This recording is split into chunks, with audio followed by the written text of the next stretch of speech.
Boa noite. Veja no programa de hoje. Acadêmica de Educação Física compete no Mundial de Karatê-Do no Japão. Curso de Ciência da Computação realiza a 19ª Semana Acadêmica. Entre os temas, a inovação, o empreendedorismo e experiências em tecnologia da informação. Já a 37ª Semana de Letras priorizou a comunicação, os relacionamentos interpessoais e o resgate da literatura e a arte regional. Detalhes em instantes.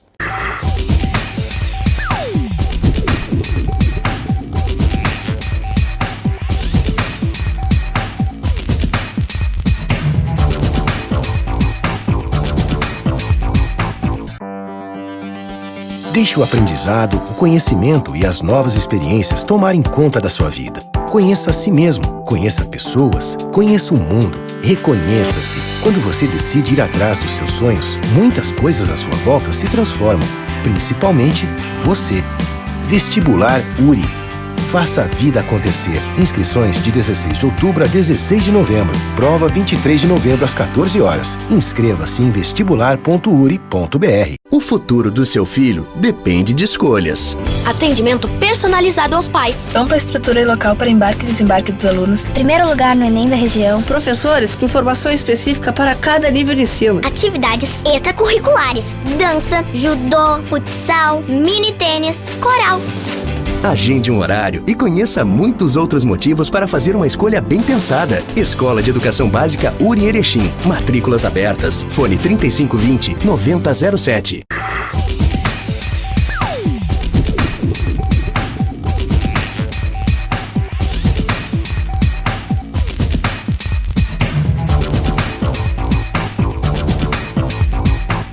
A acadêmica do curso de Educação Física, Cristiane Jéssica Babinski, está em Tóquio, no Japão, onde participa do 13º Campeonato Mundial JKA de Karatê-Do.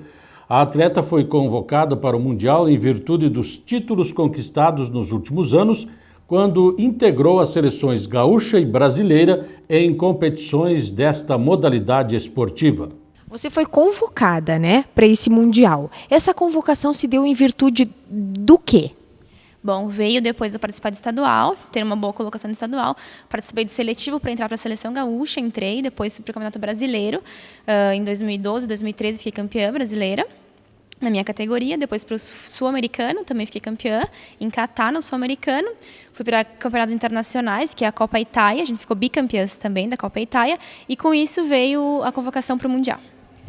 Você não é de hoje que esse é o seu esporte preferido, né? Como é que começou o seu gosto pelo karatê? Eu pratico karatê desde os meus 7 anos, bem pequena, né? Faz 13 anos ainda que eu estou praticando. Veio pelo gosto do meu pai por arte marcial, né? Sempre gostou, sempre teve vontade, mas não tinha oportunidade de praticar. Então, depois que eu nasci, né? Então, queria que praticasse alguma arte marcial. Comecei, gostei e estou até hoje. E desde pequena você compete ou só faz por gosto mesmo? O ideal, assim, o meu objetivo é para a minha saúde, né, para a minha vida toda, mas a competição é uma consequência, né, e positiva para mim, ao meu ver. E então eu comecei a competir com 8 anos de idade, competi até os meus 14 anos, assim, sem parar, e aí dei uma pausa quando eu fui os treinamentos para faixa preta intensificaram, então eu dei uma pausa nas competições. Voltei a competir com 18 anos e agora estou com 20, então estou competindo há 2 anos pela seleção gaúcha e pela seleção brasileira. Cristiane, o que você espera dessa experiência de competir um mundial? Bom, então realmente é uma experiência muito grande, né, para mim, qualquer karaté que fosse competir com os melhores do mundo no berço da arte marcial, que é o Japão, né? Então, para mim já é um privilégio estar indo para lá e a expectativa é que consiga dar o meu melhor, mostrar tudo que eu treinei, independente de qual for o resultado, se houver título ou não, para mim já é um aprendizado muito grande estar indo para lá. Quantas pessoas do Rio Grande do Sul e do Brasil vão estar nesse campeonato? Do Rio Grande do Sul, nós somos em 7, 5 mulheres e 2 homens, mais o presidente da federação. E do Brasil são em torno de 40 pessoas, desde crianças até os adultos. Inovação, empreendedorismo e experiências em tecnologia da informação. Essas foram algumas das temáticas da 19ª Semana Acadêmica do curso de Ciência da Computação. A programação foi desenvolvida entre 29 de setembro a 3 de outubro. O evento, que teve a presença expressiva de alunos e profissionais da área de informática, teve lugar no auditório do Campus 2. Mais uma vez ofereceu um espaço que mostrou as grandes oportunidades e as opções de mercado existentes atualmente no setor. A palestra de abertura foi com o analista de sistemas Silvio Américo Palmieri, do Batalhão Orientado a Programações Especiais. Ele comprovou aos acadêmicos que é possível se tornar um profissional de excelência com o auxílio da universidade. Eu gostaria que você explicasse um pouco para nós o que vem a ser o BOP. O BOP é o Batalhão Orientado a Programações Especiais, né? É vamos dizer, uma sátira que a gente fez e acabou sendo muito bem aceito até pelo BOP que a gente se inspirou, foi Rio de Janeiro. Eu já te falei, a gente teve a oportunidade de conversar com eles. E a maneira nossa de mostrar para o pessoal que nós somos voltados a programações especiais mesmo. A gente gosta de achar bugs, falhas e corrigir isso no dia a dia nosso de trabalho. E em que tipo de sistemas estão mais concentrados esse tipo de falhas que você disse? Todos os sistemas têm falhas, né? Tanto do proprietário e desde o livre. A vantagem do livre é que o código-fonte está ali, então a gente já consegue corrigir ele muito mais rápido. Quando a gente tem software proprietário que a gente não consegue ter os códigos, a gente tem que fazer engenharia reversa para tentar resolver os problemas dele, né? E hoje, qual a importância econômica e social desse tipo de trabalho? Muito grande, porque é uma forma de você, cada dia, estar estudando mais ainda sobre um assunto. Quando você acha que sabe tudo, a hora que você pega um programa ali para você ver o que tem de erro, você acaba vendo, não, peraí, isso daqui eu não sabia, vamos ver o que é, como que o cara fez. Sempre existe uma forma diferente de fazer a coisa. Mesmo a gente sendo da lógica, o pessoal consegue fazer uma lógica diferente para fazer, né? Eu costumo brincar, os computadores vieram para resolver problemas que a gente não tinha antes deles. Que tipo de trabalhos vocês já atuaram assim de maior repercussão? Nós temos trabalhos tanto na área governamental, na área privada, né? A exterior também, a gente já fez diversos trabalhos. O resto da equipe trabalha muito com segurança em empresas, né? Então, às vezes, a gente não pode falar pelo sigilo, né? Que é uma das coisas nossas. Então, a gente consegue consertar diversas coisas, ver falhas de empresas, sistemas. E, infelizmente, pelo sigilo, a gente não pode sair falando, né? E do ponto de vista acadêmico, como que é a importância do BOP na vida de um aluno que está iniciando dentro do curso? Eu acho que o BOP vai para dar a gente brinca assim, dar uma porrada neles mesmo, para a gente falar que eles deixarem de ser programadorzinho e se tornar programadores de verdade, ou analista, o que seja, e também mostrar que é possível você se tornar um profissional de excelência usando tanto a sua universidade, mas a gente sempre fala, a universidade vai te formar, só que a pessoa que mais vai te ensinar é você mesmo correndo atrás. Eu falo assim, os professores de vocês vão adorar vocês fazerem pergunta para eles. Não é só ver a matéria lá, você voltar com a matéria, com mais perguntas, eles vão amar. Então a gente tenta incentivar isso. O autoaprendizado junto com... Eles usarem a universidade, mas também fazer um autoaprendizado e uma autoprocura. Abandonar o joguinho de videogame que eles estão acostumados a ficar e tentar sair do Facebook, sair dessas coisas e se cair de cara nessa área. E realmente, uma atividade que começa de brincadeira, ela pode se tornar também uma atividade rentável. Sim, sim. O BOP já é rentável. A gente faz a nossa parte institucional, tentar levar a nossa ideologia para as pessoas, mas a gente também trabalha já na área, dessa área, até com a brincadeira do BOP, o pessoal foi chamando mais atenção de polícias para convidar a gente para estar junto com eles, para conhecer. A gente começou a trabalhar com algumas entidades assim também. A inovação e o empreendedorismo são aspectos extremamente relevantes também na área de tecnologia da informação.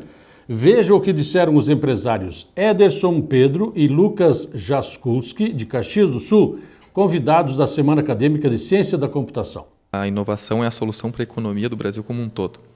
Nós precisamos nos posicionar de maneira estratégica, mais agressiva no cenário global, e para isso é necessário ter inovação, seja na prestação de serviço, nos produtos brasileiros ou nos processos internos dentro de empresas, até mesmo no ensino. Especialmente porque hoje em dia é dado muito destaque, né, a projetos inovadores, a profissionais inovadores. Como é que está esse cenário? Ainda existe um pouco de mito em torno da inovação, como se a inovação fosse um produto. Criar um novo celular ou um novo carro fosse a inovação. E eu vim palestrar para desmistificar um pouco isso e mostrar que serviços que agregam valor de fato ao cliente, quem paga a conta, também é um tipo de inovação. E dentro de uma empresa que ela consiga otimizar os seus processos, eliminando custos, se tornar mais competitiva também. Mas ainda temos muito que evoluir. As inovações que ocorrem no Brasil são do tipo incremental, poucos radicais, e nós temos que ter mais inovações radicais, trabalhar bastante o ecossistema, ter o setor público, universidades e empresas privadas integradas e começar daí a pensar um tipo de inovação que se fala muito na Europa, que é a inovação de ruptura. O que é startup? Bom, uma startup, ela é uma empresa, é um grupo de pessoas, na verdade, que está em busca de um modelo de negócios repetível e escalável e trabalhando num cenário de extrema incerteza. Esse seria o conceito melhor adaptado que veio dos Estados Unidos para cá, para o Brasil. Está chegando aqui, está chegando aos poucos. Alguns lugares como Belo Horizonte, São Paulo estão mais fortes nesse conceito. E agora a gente está tentando, junto com o pessoal do Parque Tecnológico, trazer aqui para Erechim. E de que forma empreender nesse meio, nessa plataforma, nesse cenário? Bom, existem muitas formas que o pessoal acaba gastando muito dinheiro para aprender. Ou seja, a universidade hoje em dia ela é muito teórica. E o que a gente busca, o que nós, como grupo 247, e a gente está conversando com o pessoal daqui que está nos recebendo muito bem, é unir a teoria com a prática. É empreender inteligentemente, gastando menos, mas e com muito mais conceito inovador no negócio para agregar essas startups e sim trazer riqueza aqui para a nossa região e para o nosso município, formar empreendedores capacitados para isso. A Semana de Ciência da Computação também trouxe alguns ex-alunos do curso para mostrar as experiências e os desafios em tecnologia da informação. Que profissionais as empresas estão buscando? As empresas não buscam só uma pessoa técnica muito boa. Os profissionais precisam ser flexíveis, eles precisam interagir muito bem com pessoas. Às vezes é um pouco complicado, especialmente para quem vem da área de TI, que lida muito com máquina. Mas a parte pessoal também é muito importante. E o mercado de trabalho, como está? Está aquecido, apesar da gente ver toda essa crise de notícias de problemas, de decrescimento do país. O mercado de trabalho de TI está muito forte, está muito concorrido. As empresas, dá para dizer que elas estão brigando por profissionais qualificados. E uma coisa que eu acho bem legal da nossa área assim, é que as pessoas gostam de se ajudar muito. Então, a gente se ajuda, a gente monta cursos, dojos, que são treinamentos e tal. E assim já divulga o trabalho, então isso ajudou bastante a se destacar no mercado. Assim. E nas empresas o trabalho em equipe é fundamental. Perfeitamente.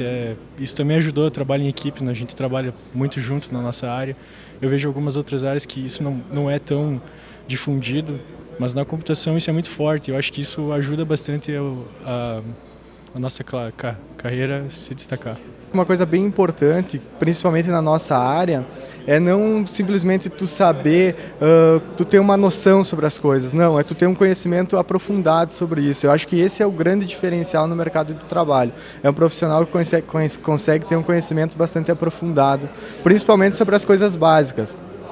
Isso é imprescindível de um futuro profissional, por exemplo, ter também um conhecimento em outra língua, especialmente na área de vocês, o inglês, uma vivência no exterior, uma vivência de projetos. Sim, com certeza. O inglês é fundamental, assim, pelo menos que a pessoa consiga, pelo menos ter uma leitura boa, né? Isso é essencial. E o mais importante como eu disse, eu acho que eu estou sendo um pouco repetitivo até, mas é que na nossa área as mudanças ocorrem muito rápidas. Então não adianta tu sair da graduação sabendo a tecnologia X ou a tecnologia Y, não. Tu tem que saber como aquela tecnologia foi construída, tem que estar entendendo o que está acontecendo por trás daquilo. Isso que é o diferencial, acredito eu, na nossa área. E quais são os desafios para a área de TI? Um dos grandes desafios são as constantes mudanças que a gente tem na nossa área. O profissional ele tem que se manter bastante atualizado, tá? E ele tem que estar dominando diversas, vou falar um termo um pouco técnico agora, né? Mas ele tem que estar sabendo diversas linguagens de programação, por exemplo. Hoje não é suficiente um profissional que saiba só uma coisa, ele tem que estar sabendo diversas outras coisas. Eu acho que esse é um dos grandes desafios. E também um outro desafio é saber lidar com a pressão que existe dentro das empresas de desenvolvimento de software, certo? A pressão é bastante grande porque a nossa área é uma área um pouco nova, então muitas vezes os clientes eles não têm muita noção do tempo que você vai demorar para fazer determinada tarefa. Então existe uma pressão muito grande, tem que ser para ontem, é tudo para ontem. E aí às vezes o profissional acaba abrindo mão da qualidade em virtude do tempo. Então esse eu acho que é um grande desafio, é conseguir dosar essas duas coisas, que é a qualidade e o tempo. Veja depois do intervalo. Conferencistas da Semana Acadêmica de Letras falam de comunicação, relacionamentos interpessoais e o resgate da literatura e a arte regional. Mais detalhes em instantes.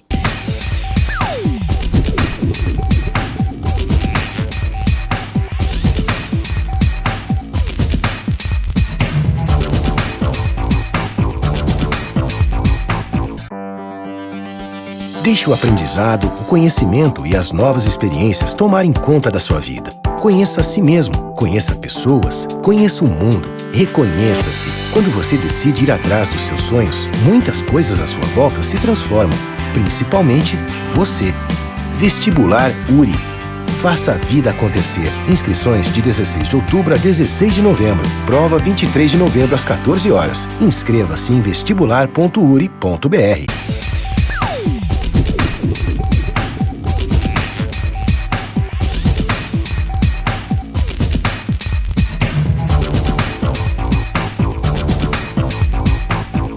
O curso de Letras também desenvolveu a sua semana acadêmica. Foi a 37ª edição do evento.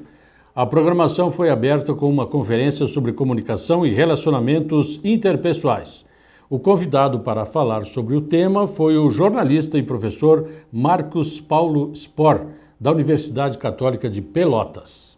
A primeira questão que a gente precisa observar e entender é que a tecnologia da informação, o avanço da tecnologia da informação, este avanço é muito positivo. O problema é a apropriação que as pessoas estão fazendo dessa tecnologia. Que maneira ou de que maneira as pessoas estão utilizando toda esta tecnologia que elas hoje têm à disposição. A tecnologia nos ajuda a ensinar melhor, nos ajuda a nos comunicarmos melhor. O problema é quando a gente coloca esta ferramenta, esta tecnologia, como sendo mais importante do que a própria comunicação, como sendo mais importante do que o relacionamento.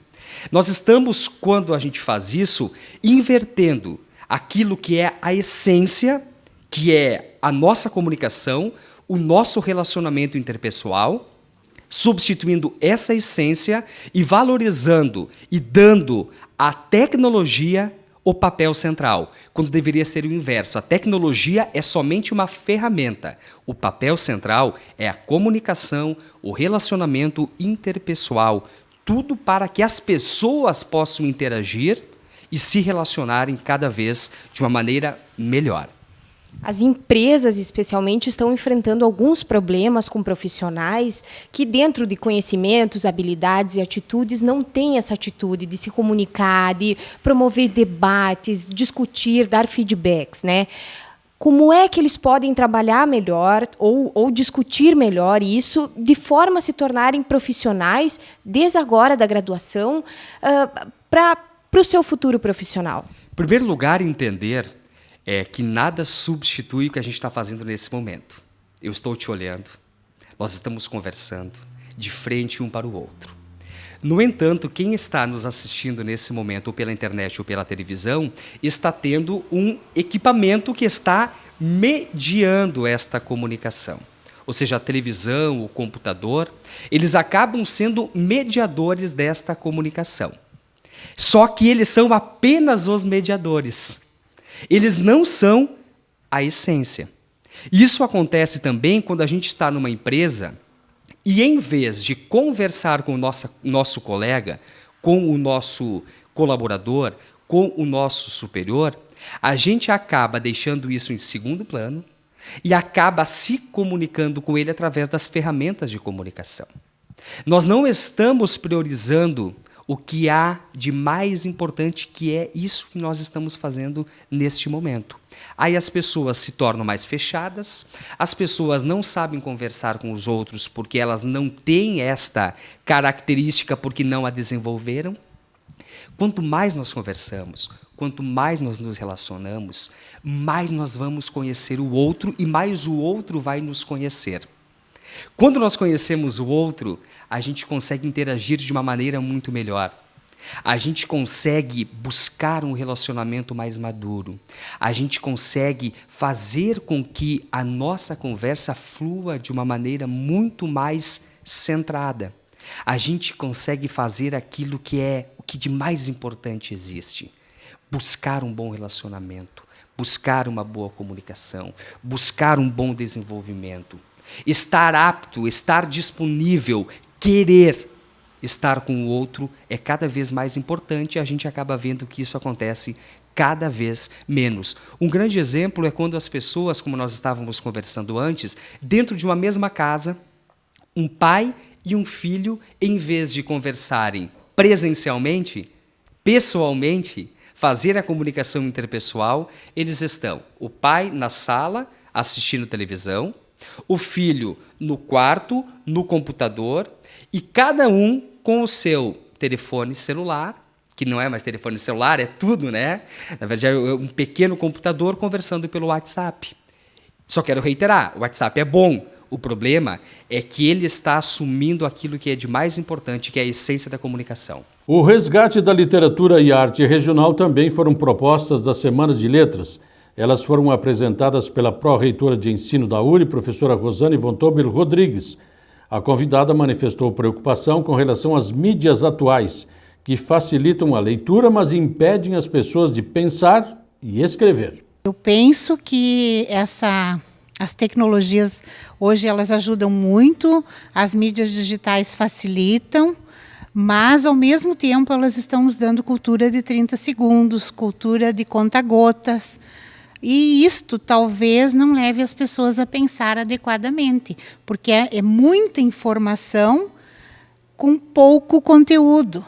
E esse conteúdo hoje nós precisamos discutir aqui nas letras, porque a nossa área é que busca questionar, que busca fazer a crítica e que busca estabelecer, talvez pelas correntes críticas, aquilo que permanece, que é a palavra escrita. Então, se desde os sumérios a escrita permaneceu, as palavras são fugazes, as imagens que agora tu estás fazendo são fugazes, elas terminam. Agora, aquilo que o homem deixa escrito, isso permanece. E é esse permanecer que letras têm que resgatar para buscar a ampliação de leitores, no meu entender. Professora, e quais são as propostas para fazer esse resgate? Eu proponho uma pedagogia voltada para a cidadania. Se a arte literária, se a arte é do povo, se ela é produzida pelo povo, eu tenho que valorizar desde a popular até a erudita. Agora tem uma diferença. A erudita pertence às elites e não chega até o povo. E a popular, que é do povo, também não transpõe a barreira de chegar até as elites. Então, nós estamos fragmentando e segmentando hoje a arte em duas propostas. Bom, isto faz com que realmente nós não tenhamos uma identidade que se aproprie do caminho do fazer ler, do fazer escrever.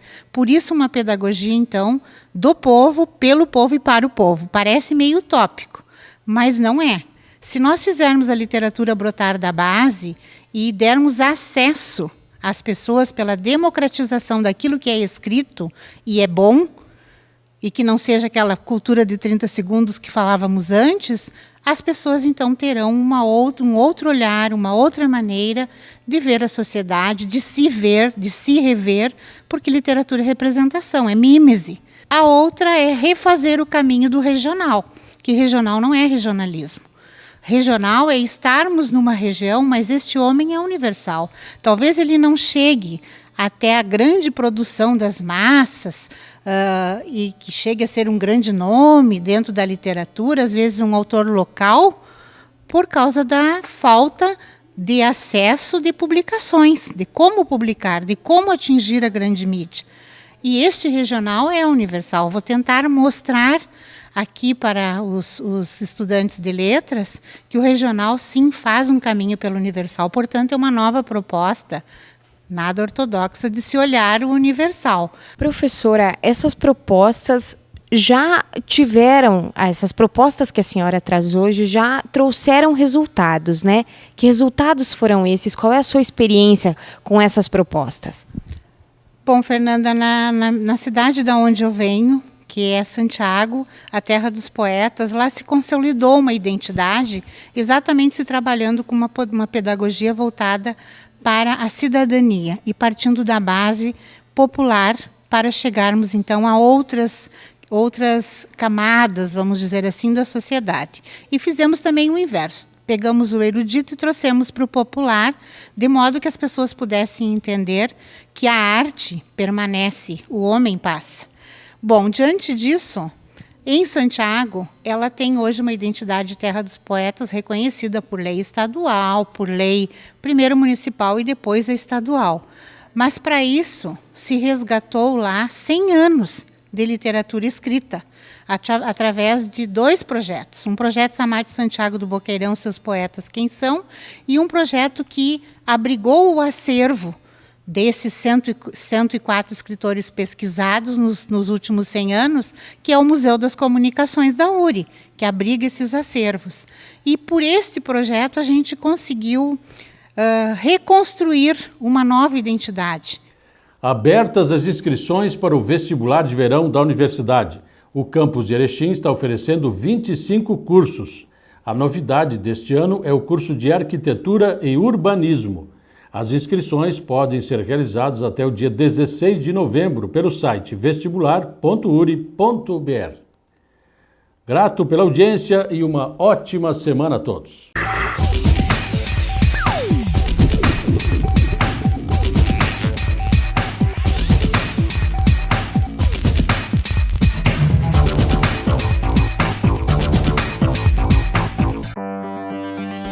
Deixe o aprendizado, o conhecimento e as novas experiências tomarem conta da sua vida. Conheça a si mesmo, conheça pessoas, conheça o mundo, reconheça-se. Quando você decide ir atrás dos seus sonhos, muitas coisas à sua volta se transformam, principalmente você.